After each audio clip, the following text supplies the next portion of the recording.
पप्पू। सुबह का वक्त था और सरला जी काफी उदास चेहरा लिए हुए पार्क में बैठी हुई थी। तभी उनकी सहेली सुमन वहां पर आती है। क्या हुआ सरला जी, आज मॉर्निंग वॉक करने का इरादा नहीं है क्या? इस तरह चुपचाप क्यों बैठी हैं? आई तो थी ये सोचकर कि पार्क में जाकर थोड़ी देर पहले टहल लूंगी, लेकिन क्या करूं, मन ही नहीं कर रहा। अरे सब ठीक है, तो इतनी परेशान क्यों नजर आ रही हैं? नहीं नहीं, ऐसी तो कोई बात नहीं है, सब ठीक है। अरे भाई, अब तो आपको खुश नजर आना चाहिए। अभी कुछ महीने पहले तो बेटे की शादी हुई है, घर में नई बहू आई है, आपके चेहरे पर तो रौनक नजर आनी चाहिए। अरे छोड़ो भी, आजकल की बहुओं के बारे में क्या बताऊं आपको। क्यों, क्या हुआ बहन जी, कोई परेशानी है क्या? कुछ किया क्या बहू रानी ने? अरे भाई, अभी तो शादी को 6 महीने हुए हैं। अब आपसे क्या छुपाना, आप तो जानती है मेरे बेटे ने लव मैरिज की है और मुझे ना इन लव मैरिज वाली बहुओं पर बिल्कुल भरोसा नहीं। ना जाने कब मेरे बेटे के कान भर दे। अरे लेकिन सरला जी, आपके बहू बेटा तो आपके साथ ही रहते हैं, फिर आपको इस बात का डर क्यों है? पता नहीं क्यों बहन जी, अभी तो मुझे अपनी बेटी दीपाली की भी शादी करनी है। बस इसी बात को सोचकर परेशान रहती हूँ। ये लव मैरिज वाली बहू पता नहीं कितने दिन परिवार में एडजस्ट कर पाएगी। कल को अगर बेटे को लेकर दूसरी जगह चले गई तो क्या होगा? अरे हाँ, याद आया, दीपाली तो दिल्ली में नौकरी करती है ना?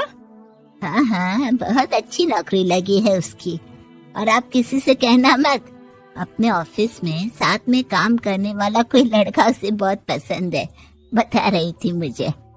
लेकिन अभी तो आप कह रही थी कि आपको लव मैरिज और इन सब में भरोसा नहीं है। अरे तो क्या हुआ, जहाँ बेटी खुश रहे वहीं मैं खुश हूँ। और वैसे भी बेटी को तो दूसरे घर जाना है, वो लोग जाने और उनकी बहू जाने, मुझे तो बस अपनी बेटी का ब्याह करना है। अच्छा अच्छा, ठीक है ठीक है, जैसी आपकी मर्जी। लेकिन मुझे लगता है कि आप अपनी बहू के लिए कुछ ज्यादा ही सोच रही हैं। क्या पता वो वैसी ना हो जैसी आप समझ रही हो। सरला जी अपनी जगह से उठते हुए कहती है, अब ये तो भगवान जाने, बस मेरी बेटी दीपाली की शादी उसकी पसंद से हो जाए तो मैं गंगा नहा लूं। चलिए बहुत देर हो गई है, मैं भी अब घर जाती हूँ। अच्छा अच्छा ठीक है, मैं भी चलती हूँ। अगले दिन जब सरला जी अपने घर पर बैठकर चाय की चुस्कियां ले रही थी, तभी उनकी बहू वहां पर आती है। मम्मी जी, मैंने एक जगह नौकरी के लिए अप्लाई किया था और वहाँ से सब कुछ पॉजिटिव आया है। मैं भी नौकरी करना चाहती हूँ ताकि घर के खर्चों में थोड़ा हाथ बटा सकूं। अरे बहू, तुम्हें नौकरी करने की क्या जरूरत है? मेरा बेटा अच्छा खासा कमाता है, क्या तुम्हें किसी बात की कोई कमी है? तभी सरला जी का बेटा वहाँ पर आता है। नहीं माँ, उसे किसी बात की कमी नहीं है, लेकिन वो इतनी पढ़ी लिखी है और अगर नौकरी करना चाहती है तो हमें उसे नौकरी करने देना चाहिए। कुछ पैसे घर में आएंगे, हम सबकी मदद हो जाएगी। तुम तो ऐसे कह रहे हो बेटा जैसे ये घर तुम्हारी पत्नी की कमाई पर ही चलता है। अरे नहीं नहीं मम्मी जी, इनके कहने का ये मतलब नहीं है, बस मेरी ही नौकरी करने की इच्छा थी, इसलिए आपकी परमिशन चाहते हैं। अब भाई, मेरा बेटा तुम्हें लव मैरिज करके घर में लाया है, मैं तुम्हें कुछ कैसे कह सकती हूँ? जो मर्जी आए करो। सरला जी का बेटा और बहू वहाँ से चले जाते हैं। अब उनकी बहू नौकरी करना शुरू कर देती है। कुछ ही दिन बाद सरला जी की बेटी दिल्ली से अपने घर आती है और अपनी माँ से कहती है, माँ, मैंने आपको बताया था ना, मुझे अपने ऑफिस में साथ काम करने वाले एक लड़के से बहुत प्यार है, मैं उससे शादी करना चाहती हूँ माँ। हाँ हाँ, तो मैंने कब मना किया? अगर तुम उसे पसंद करती हो तो उसके घर वालों को कहो, हम आपस में बात करके तुम्हारी शादी तय कर देते हैं। अरे लेकिन माँ, एक बहुत बड़ी परेशानी है। क्या परेशानी है बेटा? माँ, वो लड़का बहुत अच्छा है, लेकिन कुछ ज्यादा ही पैसे वाले घर से उसके माँ बाप। उन्हें मेरे और उसके रिश्ते से वैसे तो कोई परेशानी नहीं है, लेकिन वे चाहते हैं कि शादी 5 स्टार होटल में हो। अरे ऐसे कैसे, हम तो मिडिल क्लास लोग हैं, हमारे लिए 5 स्टार होटल में शादी करना कोई आसान काम थोड़ी ना है। लेकिन माँ, मैं क्या करूँ? मैंने उनसे बात करने की बहुत कोशिश की, बस एक इसी जगह बात अटक गई है। साफ साफ कह दो बेटा, शादी करनी है तो ठीक है, लेकिन ये 5 स्टार में शादी करने वाली शर्त मैं नहीं मान सकती। अरे कैसी बात कर रही हैं आप मम्मी जी? अगर दीपाली को कोई लड़का पसंद है तो हम उनकी शादी के लिए पूरी कोशिश करेंगे, और अगर बात पैसों की है तो कोई परेशानी नहीं है। हाँ हाँ, तुम्हें तो बस बहुत आसान लगता है सब।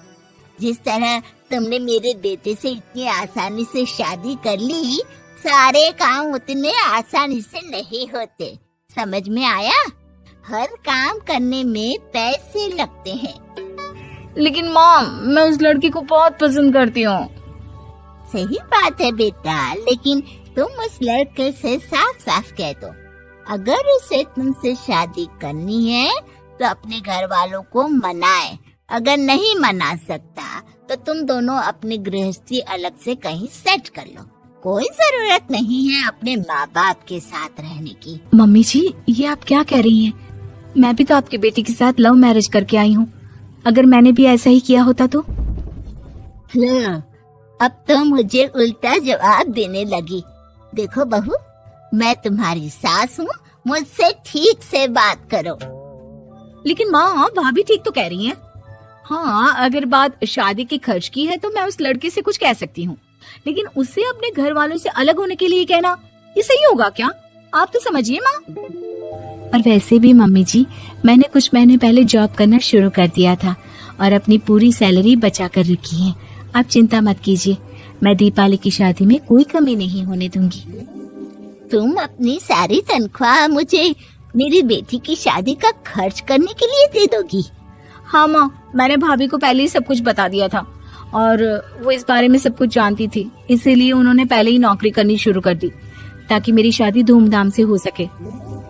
तभी सरला जी का बेटा वहाँ पर आता है। देखा माँ, जैसा हम हर समय समझते हैं वैसा होता नहीं है। आपको लव मैरिज करने वाली बहू से नफरत थी ना, लेकिन अपनी ही बेटी की लव मैरिज पर आपको कोई एतराज नहीं था। ये तो गलत बात है ना? हाँ बेटा, सही कह रहे हो तुम। बहू, मुझे माफ कर दो, मैंने तुम्हारे बारे में गलत सोचा। आज से मैं बहू और बेटी में कोई फर्क नहीं करूंगी, और अपनी लव मैरिज वाली बहू से तो बिल्कुल नफरत नहीं करूंगी।